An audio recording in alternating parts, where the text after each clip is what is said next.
Hi! Magandang araw sa'yo at welcome dito sa ating financial blueprint or financial check-up, di ba? Dahil ikaw ay naka-attend ng ating Zoom live webinar or napanood mo yung recorded na webinar at syempre nabanggit nga natin doon na kapag ka nais nating mag-invest, kailangan mag-set tayo ng goal, 'di ba? Para doon sa gagawin nating investment. So, dito sa ating financial blueprint or financial check-up, gagawin lang muna natin tong simple para at least maintindihan ka agad natin, 'di ba? So, halimbawa na lamang, meron tayong ita-target na financial kumbaga investment goal, 'di ba? At meron lang po tayo ditong isang investment horizon or investment period which is 20 years, 'di ba? 20 years po. Ngayon, doon nga sa nating nabanggit na kumbaga doon sa orientation, tayo po kapag nais mag-invest, kailangan mag-set tayo ng investment period natin. So, dito sa ating financial blueprint ngayon, gagamit lang muna tayo ng isang time frame which is 20 years. Ngayon, kung mapapansin niyo dito sa ating chart, 'di ba, or dito sa ating file, meron tayo dito, zero muna yung nakalagay dyan. So, magkakaroon po ng value yan mamaya, di ba? Depende doon sa magiging information na ilalagay natin dito. Ngayon, ang kailangan nating i-achieve dito sa ating financial blueprint, magkaroon tayo dito. Yung financial status dito, magsasabi na good, okay? Yun po yung nais nating marating. Yung sasabihan tayo dito, di ba? Ang review sa ating gagawing financial check-up or financial blueprint, our financial status is good or very good, okay? So, syempre, mangyayari po yan, di ba? By starting with the basic, of course. So, ang halimbawa na lang, okay, iisa na lang din yung ating investment goal. For example, retirement, di ba? Nais mong mag-retire at iyon ay tatrabahuin mo for 20 years. Kasi syempre, yung retirement talaga na yan ang kailangan paghandaan ng lahat ng tao. So, ngayon, magsimula tayo. Ang una nating information na kailangan is yung edad mo. Ilang taon ka ba ngayon? Halimbawa na lamang, you are 30 years old. Okay? Ngayon, ang tanong, ano ba yung civil status mo? Single or married? So, pwede nyo lang po ito, okay? Pwede nyo po itong pagpiliin dyan, di ba? Scroll down nyo lang po. Yan, single or married. For example, single ka. For example lang. So, ngayon, ang next is, magkano bang yung monthly income? Magkano ba yung sinasahod mo? Or magkano ba talagang income mo from sahod, from mga extra-extra? Lahat ilagay mo dito. Okay? Para malaman mo nga yung buong cash flow mo at mapaplan out mo talaga, di ba? Makikita mo. For example, monthly income mo is 35,000. Okay? 35,000. So, kung napapansin mo, nag-automatic, 'di ba, na 20% of your monthly income 7,000. Kasi kung naalala ninyo, yung ating itinuturo doon sa recorded or sa Zoom live webinar na basic orientation, kung nais mo na ma-change yung financial life mo, simulan mo na mag-ipon ng tama using the pay God and yourself first, 'di ba? At least 20% ng iyong income ay ipunin mo na. Syempre, hindi naman ibig sabihin na yan kaagad kailangan ang iipunin mo. So, syempre, ikaw yung magde-decide. Yan ba kaya mong ipunin or hindi? Kasi kung kaya mo naman, why not ilalagay mo yung 7,000 na yan yung amount na kaya mong ipunin. Ngayon, balikan natin dito. So, nakita mo na meron tayong goal dito na amount, which is 4.2 million. Doon sa in-input natin na 35,000 na monthly income, ang goal natin is retirement after 20 years. Ito dapat ang maiipon natin or magiging pera natin pagdating ng 20 years, di ba? Na ikaw ay 50 years old na dahil nga ikaw ngayon ay 30 years old. For example lamang po ito, okay? So, ngayon, itong 4.2 million, paano to na-compute, di ba? Nag-auto-calculate po ito, no? So, ito po, para at least meron ka lang idea, itong 4.2 million, ito po ay galing dito sa 35,000 na monthly income mo times 12. Yan po yung annual income, tapos i-times mo sa 10. Okay? So, nagkaroon tayo ng financial target of 4.2 million. Now, yan yung patutunguhan doon sa gagawin mong investment. which is halimbawa nga, ang kaya mong ipunin, okay, ay 7,000 pesos. Kung ito nga yung monthly income. So, illustration purposes lamang po ito ha. Now, doon sa amount na 7,000 na kaya mong ipunin, ito po ay i-allocate natin sa dalawang investment programs which are Kaiser 3-in-1 and mutual fund investment, di ba? So, meron po tayong gagawing 2 allocations of investment doon sa investment fund or sa saving fund mo of 7,000 pesos. Now, dito, take note din, okay? Kasi nga, we are talking or we are teaching you to build your solid financial foundation. So, you as a single, you have to make sure na meron kang emergency fund. So, ikaw ang mag-set aside yan, ilalagay mo sa bangko, for example, di ba? 6 months equivalent po yan ng iyong monthly income. So, dito na po tayo, allocation na po ng ating investment, no? Na 7,000, ilalagay natin sa dalawang programs. Ngayon, bakit merong kailangang ilagay doon sa Kaiser Level 1? Kung natandaan nyo, ito pong Kaiser Level 1, ito po yung pinaka-basic na investment program na maaari natin gawin para at least makapag-jumpstart ka na, ma-build mo ng solid yung financial foundation mo. Kasi nga, 3-in-1 na ito di ba?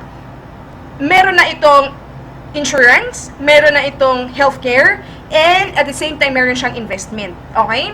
Ngayon, doon sa 7,000 mo, magkano ba ang gusto mong ilagay sa iyong Kaiser Saving Program investment? For example, ang nais mong gawin, halimbawa lang, ay gusto mo, kumaga kahit papano, isagad mo na, di ba? Pero take note po ang Kaiser, meron pa po yung higher na plans, okay?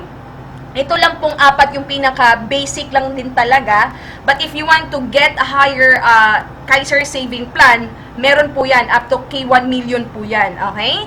Ngayon, for example, itong K100, which is ang monthly saving mo is 5,882. Yan yung ilalagay mo dyan. Okay? Example lang po natin yan, 5,882. So, meaning, ito pong 5,882, 7 years mo lang po yung gagawin. Okay? Dahil ang Kaiser Saving Program, 7 years investment po ito. But, the good thing, itong Kaiser mo, okay, 7 years lang to pay, but magiging investment value niya pagdating ng 20 years ay 1.1 million. Okay?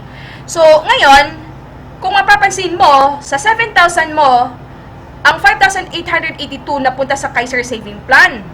Ngayon, meron pang excess na maaari mong ilagay sa iyong mutual fund. Magkano? So, 7,000 minus, syempre, yung 5,882. So, ang gagawin mo lang dyan, 7,000, i-minus mo itong 5,882. So, meron kang excess na 1,118 na maaaring ilagay sa mutual fund investment mo. So, 20 years po yan. Dahil nga, 7 years lang itong iyong Kaiser. Ngayon, yung excess dito sa ating mutual fund. And then, on the 8th year to 20th year, kumbaga 13 years, itong 5,882, syempre, consistent ka pa rin na maglalagay sa iyong investment. Kumbaga, yung 5,882, pagdating ng 8th year, hindi na sa Kaiser mo ilalagay. Kung hindi, dito na sa iyong mutual fund. Kaya nga, sa buong 20 years, ikaw ay nag-iipon ng 7,000. So, sa iyong Kaiser Level 1, which is 7 years mo lang pinag-iipunan, ito yung value. And then, yung excess, di ba? 20 years, na 1,118, ito naman yung value ng investment. At syempre, yung 5,882 na nilagay mo na sa iyong mutual fund, di ba, on the 8th year, ito naman yung value, 2.2.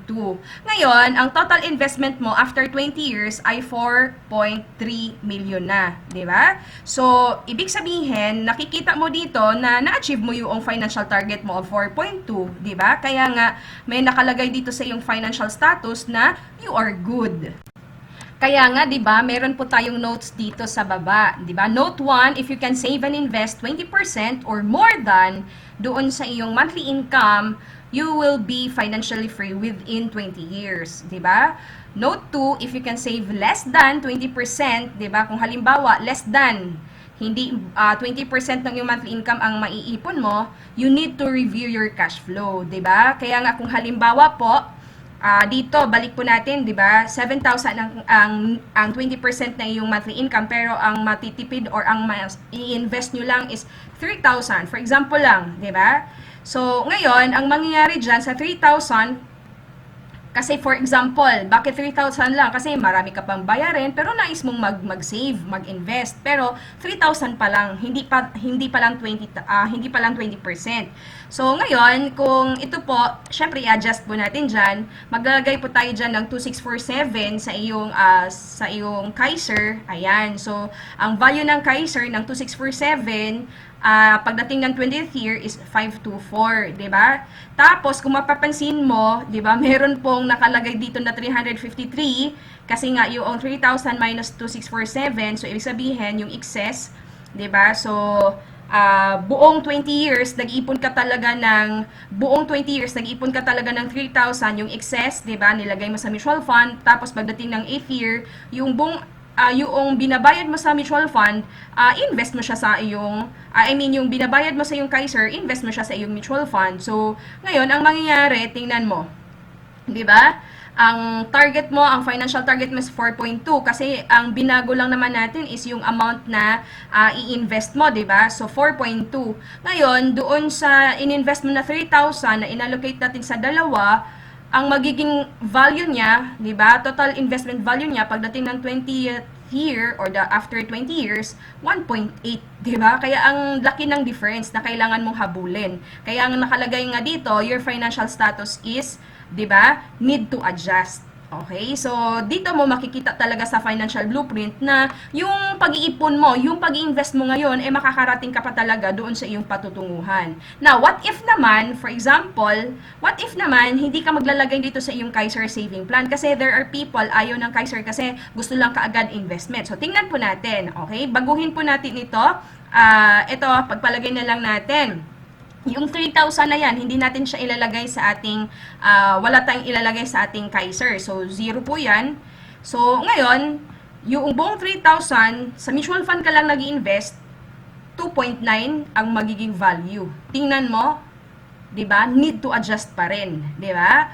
Kung ito yung gagawin mo, and at the same time, alanganin ka nga. Dahil ito na nga, una, alanganin ka dahil hindi ka nakarating doon sa target mo, and at the same time, ito yung magiging value, what if kung mangyari, 'di ba, after 20 years, 'di ba, magkakaroon ka ng medical emergencies, ito lang yung pera na meron, for example, 'di ba? Sayang naman, 'di ba? Paano kung halimbawa naman, sige nga 5,000 ang kayang ipunin tapos hindi maglalagay sa Kaiser, ilalagay lahat sa mutual fund, 4.8, 'di ba? So, lagpas ka doon sa iyong financial target. Yun nga lang, the concern with this strategy, kapag mutual fund lang ang ginagawa mo, what if merong mga medical emergencies, tapos hospitalization, especially pagka ikaw ay matanda na, kasi we are talking about retirement, kapag ikaw ay 60, 70 years old na, di ba? You are doing this retirement planning, pero lahat ng pera mo ay nilagay mo lang sa iyong mutual fund. So, sayang po yung magiging investment mo pagdating ng araw kasi magagastos mo lang for your hospitalization, di ba?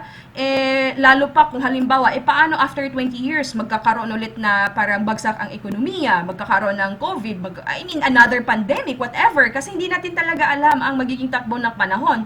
Bagsak ang stock market, pero yung pera mo, 'di ba? Kukunin mo ng palugi din. So sayang talaga. Kaya nga if there are people na sinasabi na meron naman po kasi akong PhilHealth, kaya ayoko na lang kumuha ng Kaiser na saving plan. Actually, 'di ba, na-mention nga natin dun sa mga past videos natin na talaga kapag ang isang tao aasa lang sa PhilHealth program, talagang kawawa po 'yun. Good luck po talaga ang mangyayari, 'di ba? So, you have to make sure pwede niyo po itong laruin, itong financial blueprint ninyo. 'Di ba? Syempre, along the way, mag-a-adjust po ng monthly income, baka kasi after another year, di ba? Parang na-increase na yung income mo, tapos na-increase na rin yung monthly savings mo, di ba? So, pwede mo itong titingnan para at least ma-review mo yung financial status mo pagdating ng araw at ikaw ba'y makakarating dun sa iyong patutunguhan nga or financial target, di ba? Financial goal mo. So, napaka-importante na maintindihan mo yung ginagawa mong pag-i-invest para hindi masayang yung gagawin mong, di ba? Yung gagawin mong pag-iipon ngayon.